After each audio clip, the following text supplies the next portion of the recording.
জিলহজ মাসের প্রথম 10টি দিন, এই দিনগুলো হলো ইবাদতের, নেক আমলের সবচেয়ে বড় যে মৌসুম রমাদান, তারপরে সবচেয়ে বড় মৌসুম হলো জিলহজের প্রথম দশক।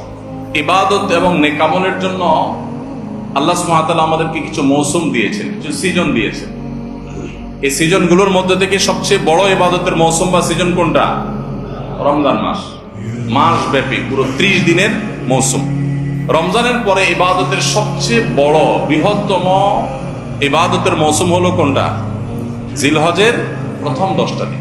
এই 10টা দিনের মর্যাদা, এই 10টা দিনের ফজিলত, এই 10টা দিনের মাহাত্ম্য আমাদের দেশে বেশিরভাগ মানুষ জানেন না। আমরা কোরআন এবং হাদিসের আলোকে 11টি আমলের কথা বলতে পারি। এই 11টি আমল এই দশকের জন্য খাস, স্পেশাল।